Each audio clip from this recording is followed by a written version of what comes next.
Prince Alexander of Valmir stood in his private study, the weight of an impossible decision pressing down on his shoulders. The ornate grandfather clock in the corner struck midnight, its chimes echoing through the vast corridors of Valmir Palace. For weeks, disturbing reports had been reaching his desk about the palace staff, but tonight's revelation from his most trusted security chief, Captain Marcus Sterling, had shattered any remaining faith he had in those sworn to protect his family. The investigation had begun innocuously enough. Princess Isabella, his 8-year-old daughter, had been showing signs of distress during family dinners. She would push food around her plate, claiming she wasn't hungry, and had grown noticeably thinner over the past month. What the royal family initially attributed to a phase or perhaps stress from her upcoming public appearances had revealed itself to be something far more sinister. Captain Sterling had presented evidence that chilled Alexander to his core. Hidden cameras installed during a routine security upgrade had captured footage of several staff members systematically withholding meals from the young princess. The head cook, Mrs. Pemberton, who had served the royal family for 15 years, was seen deliberately serving Isabella smaller portions while telling her that princesses must maintain their figure.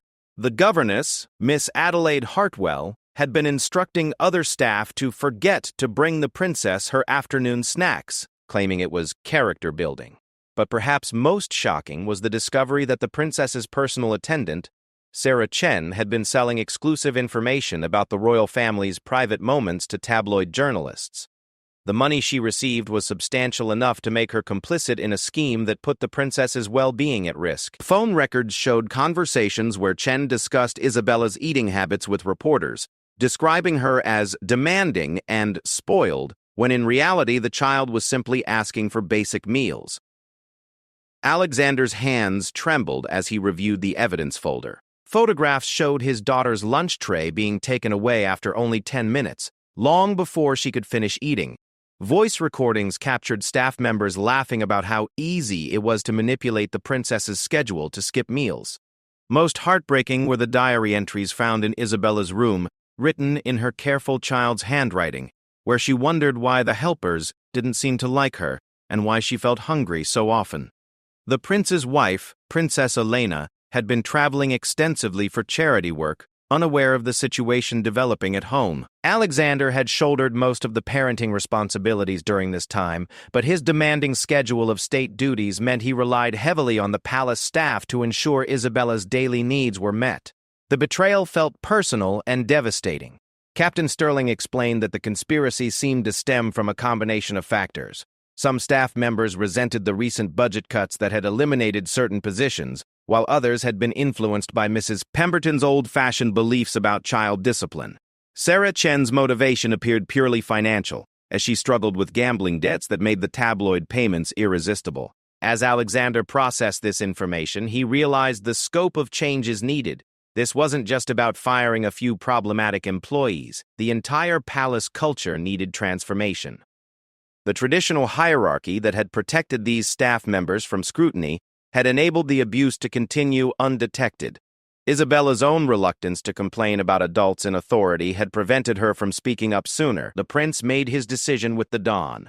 Every single staff member would be dismissed immediately, and a completely new team would be assembled with modern safeguards in place. No one who had been present during this period could be trusted, regardless of whether they were directly involved. The risk to his daughter's safety was too great to take chances with anyone who might have known what was happening and remained silent. Alexander called his private secretary and began drafting termination letters. The palace would operate with minimal staff for several weeks, while comprehensive background checks and new hiring procedures were implemented. He would personally interview every candidate for positions involving contact with his family. Never again would his children's welfare depend on the goodwill of people whose loyalty could not be guaranteed. The morning sun cast long shadows through the palace windows as Alexander prepared to face the most difficult day of his reign. His daughter's trust needed rebuilding. His wife needed to be informed immediately upon her return, and the public would undoubtedly scrutinize every aspect of this decision. But none of that mattered as much as ensuring Isabella's safety and well-being moving forward. The emergency staff meeting convened at 7 in the morning in the palace's grand ballroom, a space normally reserved for state dinners and ceremonial events. The choice of venue was deliberate. Prince Alexander wanted the gravity of the situation to be unmistakable. 43 staff members filed in nervously, from senior administrators to kitchen assistants, their hushed whispers echoing in the vast space adorned with portraits of Alexander's ancestors. Captain Sterling stood guard at each entrance, his security team maintaining a serious presence that made clear this was not a routine gathering. The prince entered precisely at 7:15, his usual warm demeanor replaced by an expression of controlled fury that none of the staff had witnessed before. He carried a thick folder containing the evidence that would justify what many would consider the most drastic decision in the palace's modern history. Alexander began with a statement that would be remembered by everyone present for years to come. His voice was steady, but carried an edge that made veteran staff members straighten in their seats. He explained that an investigation into his daughter's welfare had revealed systematic negligence and deliberate harm by multiple staff members. The prince detailed specific incidents without naming individuals initially, watching as recognition and panic flickered across various faces in the audience. Mrs. Pemberton's complexion drained of color when Alexander described the food restriction incidents. Her 30-year tenure at the palace, which she had always considered unassailable job security, crumbled in that moment. She had genuinely believed her methods were helping the princess develop discipline, but hearing them described as deliberate harm forced her to confront the reality of her actions. Several kitchen staff members who had followed her directions began to realize their complicity in what was now being characterized as abuse. Miss Hartwell attempted to interrupt with an explanation about traditional educational methods, but Alexander's raised hand silenced her immediately. The prince made clear that no justification would be entertained for actions that had caused his daughter to go without adequate nutrition. The governess's letters of recommendation from prestigious families meant nothing when weighed against Isabella's suffering. When Alexander revealed the discovery of information being sold to tabloids, Sarah Chen visibly flinched. Her financial desperation had led her to betray not just her employer but an innocent child who had trusted her. The other staff members turned to stare at her with a mixture of shock and disgust, realizing that their private conversations and observations had potentially been commodified and sold to the highest bidder. The prince then announced his decision. Every person in that room would be terminated immediately. Security would escort them to collect personal belongings, and they would be required to sign comprehensive non-disclosure agreements. Any attempts to sell information about this incident or the royal family would result in immediate legal action. The room erupted in shocked murmurs and a few audible gasps. Some staff members tried to argue their innocence. The head gardener pointed out that he had no contact with the princess and couldn't have known about the kitchen situation. A night security guard emphasized his shift schedule that kept him away from family areas. But Alexander remained unmoved. The investigation had revealed that multiple people had witnessed concerning incidents and failed to report them. A culture of silence and willful blindness had enabled the harm to continue. Captain Sterling began calling names alphabetically, escorting individuals out for the termination process. Each person received a generous severance package, far more than legally required, but they were also required to return all palace property immediately, including keys, uniforms, and any personal items that might contain sensitive information. Mrs. Pemberton broke down in tears as she was escorted out, finally understanding the impact of her actions. She had seen Isabella as a privileged child who needed to learn harsh lessons, but the prince's description of his daughter's hunger and confusion had shattered that rationalization. Miss Hartwell maintained her dignity but was visibly shaken, realizing her reputation in educational circles would be permanently damaged. Sarah Chen left quietly, her gambling debts still unpaid but her access to palace information permanently severed. The betrayal felt especially bitter to Alexander because she had been specifically chosen for her discretion and had undergone extensive background checks that missed her financial vulnerabilities. By noon, Valmere Palace was emptier than it had been in over a century. Only Captain Sterling and his core security team remained, along with Alexander's private secretary, who had been traveling during the relevant period. The prince stood in the now silent corridors, knowing that the coming days would test his family's resilience as they adapted to operating with minimal help while building a new, trustworthy team. The dismissed staff members faced an uncertain future.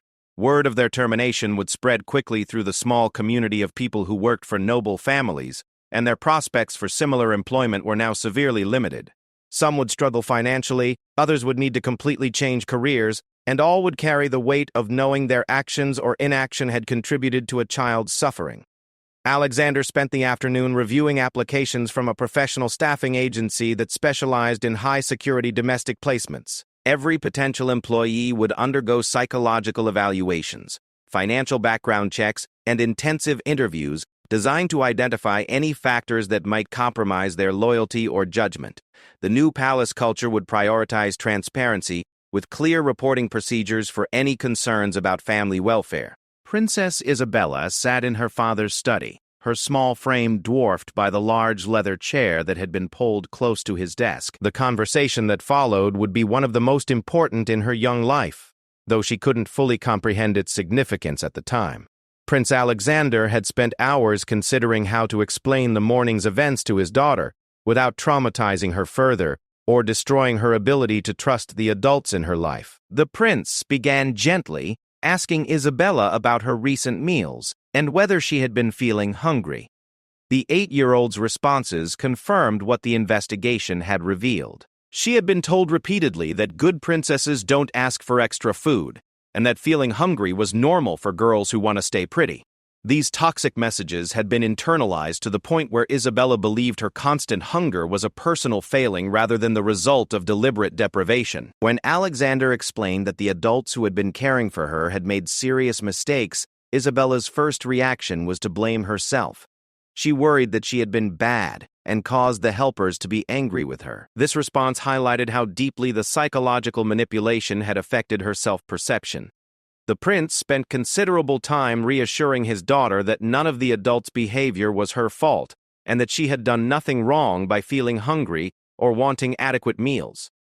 Isabella's questions revealed the extent of the emotional damage.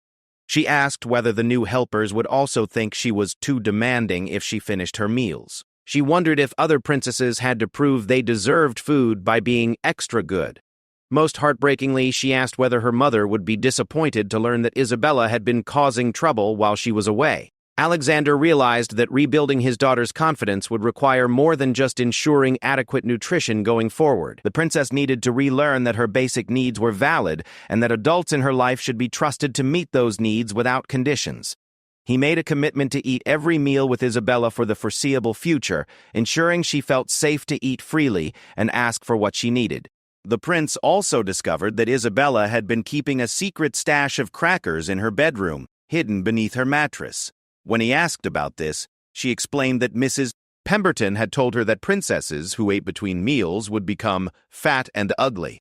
But Isabella had been so hungry that she couldn't help herself. The shame and fear in his daughter's voice as she confessed to this transgression made Alexander realize how completely the staff's toxic messaging had distorted her relationship with food. To help Isabella process these revelations, Alexander arranged for Dr. Margaret Wyndham, a child psychologist who specialized in working with young people who had experienced emotional manipulation, to begin regular sessions with the princess. Dr. Wyndham's initial assessment confirmed that Isabella was showing signs of anxiety around food and had developed hypervigilance about adult approval that was concerning for her age. Meanwhile, the palace kitchen had been completely restocked under Alexander's personal supervision. He involved Isabella in choosing foods she enjoyed, something that had never been allowed under Mrs. Pemberton's rigid regime. The princess tentatively selected items she had been told were forbidden, and Alexander made sure to emphasize that her preferences were important and would be respected. The afternoon brought unexpected support from Princess Elena, who had cut short her charity tour upon receiving Alexander's urgent call. Her return flight had been arranged within hours of learning about the situation, and she arrived to find her daughter physically smaller and emotionally fragile than when she had left 3 weeks earlier.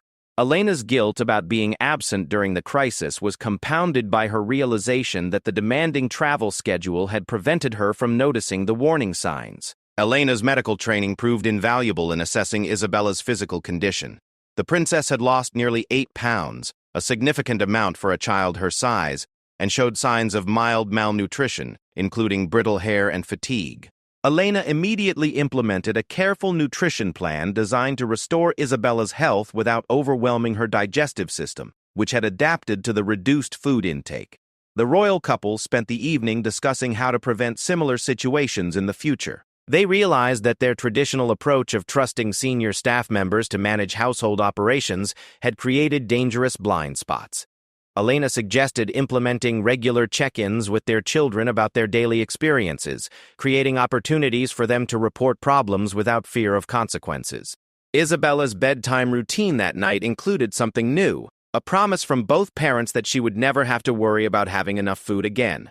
Alexander and Elena assured her that asking for meals, snacks, or seconds was not only acceptable but encouraged. They also established a code word that Isabella could use if she ever felt unsafe or uncomfortable with any adult, ensuring she had a direct line of communication to her parents. As Isabella drifted off to sleep, her parents remained awake, discussing the psychological rehabilitation process ahead. Dr. Wyndham had warned that children who experience this type of systematic manipulation often struggle with trust and self-advocacy for years afterward. Isabella would need consistent reassurance and support to overcome the toxic messages she had internalized. The prince and princess also began planning changes to the palace's operational structure that would prevent any staff member from having unsupervised control over their children's welfare. Future employees would work in teams with overlapping responsibilities, creating natural opportunities for concerns to be identified and addressed before they escalated to crisis levels. The process of rebuilding Valmere Palace's household staff proved more complex than Prince Alexander had initially anticipated. Word of the mass dismissal had spread throughout the domestic service community, creating both challenges and opportunities. Some experienced candidates were hesitant to accept positions at a palace where an entire staff had been terminated, fearing they might face similar treatment for minor infractions. Others were intrigued by the possibility of helping establish a new standard for royal household management. Elena took the lead in developing new hiring protocols, drawing on her background in healthcare administration, where staff reliability and patient safety were paramount concerns. The couple decided that every position involving contact with their children would require candidates to undergo psychological evaluations, financial audits, and intensive reference checks that went beyond previous employment to examine character and stability. The first new hire was Mrs. Sances, Catherine Morrison, a nutritionist and former chef who had worked with families dealing with eating disorders. Her approach to food and child development was diametrically opposed to Mrs. Pemberton's restrictive philosophy. Mrs. Morrison believed in teaching children to listen to their body's hunger cues and to develop healthy relationships with food through positive experiences rather than rigid rules. Isabella's first interaction with Mrs. Dampton Morrison was carefully orchestrated. The new chef asked the princess about her favorite foods and explained that her job was to make sure Isabella enjoyed eating and felt strong and healthy. When Isabella tentatively mentioned that she liked chocolate chip cookies, Mrs. Morrison immediately suggested they bake a batch together, a response that surprised and delighted the young princess, who had expected to be told such treats were forbidden. The new governess, Miss Rachel Torres, came with credentials from prestigious educational institutions, but more importantly, with a philosophy centered on building children's confidence rather than breaking their will. Her interview process had included detailed discussions about child development, and she had been specifically chosen for her advocacy for student-centered learning and emotional intelligence. Captain Sterling's security team conducted thorough background investigations that revealed concerning patterns in how the previous staff had been hired. Several had been recommended through informal networks without proper vetting, while others had provided references that were never actually contacted. The new hiring process would require verified references from at least 3 previous employers, with phone interviews conducted personally by Elena or Alexander. The palace's new daily routines reflected lessons learned from the crisis. Mealtimes became family affairs whenever possible, with Alexander or Elena present to ensure Isabella felt comfortable eating freely. The princess was encouraged to express preferences and even complaints about food, something that would have been unthinkable under the previous regime. Wyndham's sessions with Isabella began revealing the full extent of the psychological impact. The princess had developed anxiety around expressing any needs or preferences. Having learned that doing so often resulted in criticism or punishment, she would ask permission before reaching for water during meals and apologize frequently for normal childhood behavior.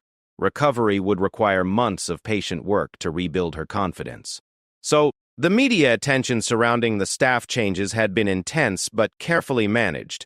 Palace communications emphasized the commitment to child welfare and modernizing household operations, without revealing specific details that might compromise Isabella's privacy. Some critics questioned the severity of Alexander's response, but child welfare advocates praised his decisive action and transparency about prioritizing his daughter's safety over institutional loyalty. Elena implemented weekly family meetings where Isabella was encouraged to discuss her experiences and any concerns about the people caring for her. These sessions served multiple purposes. They created regular opportunities for problems to be identified early. They helped Isabella practice self-advocacy, and they demonstrated that her parents valued her perspective and feelings. The new household structure included built-in redundancies designed to prevent any single person from having unsupervised control over Isabella's welfare. Kitchen staff worked in teams, with multiple people involved in meal planning and preparation. Educational activities were observed by rotating staff members, and detailed logs were maintained of all interactions with the royal children. Financial background checks revealed that several dismissed staff members had been experiencing money troubles that might have made them vulnerable to corruption.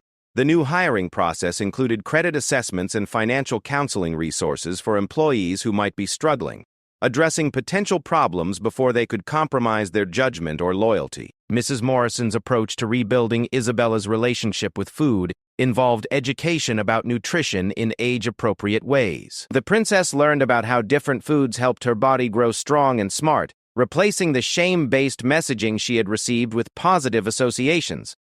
Isabella began expressing preferences confidently and even requested specific meals, behaviors that had been discouraged under the previous system. The transformation extended beyond just food and education.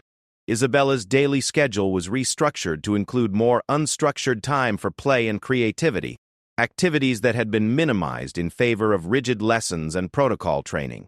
The new philosophy emphasized that childhood development required joy and spontaneity, not just discipline and duty.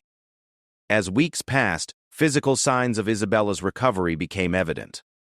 Her energy levels increased, her hair regained its shine, and most importantly, her natural curiosity and humor began to resurface. The princess who had been withdrawn and anxious was gradually replaced by a more confident child who felt safe to express herself authentically. Elena and Alexander realized that the crisis, while traumatic, had provided an opportunity to examine and improve every aspect of their children's care. The new systems they implemented would benefit not only Isabella but also her younger brother, Prince James, ensuring that both children grew up in an environment that prioritized their emotional and physical well-being above traditional protocols. 6 months after the palace staff dismissal, the transformation at Valmere Palace was complete and remarkable.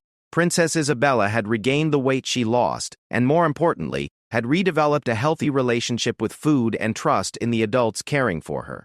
The quarterly evaluation with Dr. Wyndham showed marked improvement in the princess's anxiety levels and self-advocacy skills, though the psychologist noted that full recovery from such experiences often takes years. The new household team had grown to include 15 carefully selected individuals who worked under a revolutionary management structure designed to prevent the isolation and power imbalances that had enabled the previous crisis. Each staff member underwent monthly check-ins with Elena personally, creating opportunities to address concerns or problems before they escalated. This approach had initially seemed overly intensive to some critics, but it proved effective in maintaining high standards and staff satisfaction. Mrs. Morrison had become not just a chef but a mentor to Isabella, teaching her about nutrition, cooking, and the joy of sharing meals with loved ones. The princess had progressed from tentatively asking for snacks to confidently suggesting menu items for family dinners. Her favorite activity was the weekly baking sessions, where she learned to measure ingredients and understand how different foods could be both nutritious and delicious. Torres had successfully rebuilt Isabella's enthusiasm for learning by focusing on the princess's natural curiosity rather than rigid curriculum requirements. Isabella's educational assessments showed she had not only caught up academically, but was excelling in areas where she previously struggled, particularly in creative writing where she now felt safe to express her thoughts and feelings. The palace's new transparency protocols had earned praise from child welfare organizations and had been studied by other royal households, seeking to modernize their operations. Alexander and Elena regularly shared their experiences with other parents in similar positions, helping to establish new standards for child protection in institutional settings. Captain Sterling's security team had documented several instances where the new systems successfully identified and addressed potential problems early. When a temporary kitchen assistant made an inappropriate comment about Isabella's eating habits, multiple staff members reported it immediately, and the individual was counseled and reassigned away from family contact. The incident demonstrated that the cultural changes had created an environment where child welfare was everyone's responsibility. Isabella's relationship with her parents had also evolved positively. The crisis had forced Alexander and Elena to become more involved in day-to-day parenting, and they discovered that direct engagement with their children's daily lives was not only safer but more rewarding than they had realized. Weekly family dinners became treasured times for connection and conversation. The dismissed staff members had faced various outcomes. Mrs. Pemberton had enrolled in modern child development courses and eventually found work with a family that appreciated her domestic skills while providing proper oversight of her interactions with children. Miss Hartwell had struggled to find similar employment and ultimately transitioned to adult education. Sarah Chen had addressed her gambling addiction through counseling and was working in a completely different field. Alexander's decision to dismiss the entire staff had initially seemed extreme to many observers, but the successful rehabilitation of his daughter and the improvement in palace operations had validated his approach. Other institutions dealing with systematic problems began adopting similar comprehensive reform strategies rather than attempting to address issues piecemeal. The prince had also used the experience to advocate for stronger protections for children in institutional care settings, working with legislators to establish mandatory reporting requirements and oversight protocols for organizations serving vulnerable populations. His personal experience with the failure of traditional hierarchical structures had made him a powerful voice for reform. Isabella's recovery had included learning to help other children who might face similar challenges. She participated in age-appropriate charitable activities focused on food security and child welfare, transforming her traumatic experience into a source of empathy and strength. These activities also reinforced her understanding that her experience, while painful, was not her fault. The palace's new policies had been documented and shared with other royal households and institutions, creating a model for child-centered operational practices. Elena's background in healthcare had proven invaluable in developing protocols that balanced security needs with child development requirements, and her innovations were being adopted by similar institutions worldwide. Prince James, Isabella's younger brother, had benefited tremendously from the new systems despite not having experienced the original trauma. He was growing up in an environment designed around child welfare and development, with multiple safeguards and support systems that his sister had helped create through her experience. As the one-year anniversary of the staff dismissal approached, Alexander reflected on the lessons learned and changes implemented. The crisis had been devastating for his daughter and family, but it had also created an opportunity to build something better. Isabella was not just recovered but thriving, and the systems they had built would protect future children in similar situations. The palace now operated as a model of modern child welfare practices, proving that traditional institutions could adapt and improve when children's safety was prioritized above convenience or convention. Alexander and Elena's commitment to transparency and continuous improvement had created a legacy that would benefit their children and others for generations to come. Isabella's transformation from a frightened, hungry child to a confident, healthy princess demonstrated the resilience of children when properly supported and protected. Her story had become inspiration for other families and institutions seeking to create environments where children could thrive authentically and safely.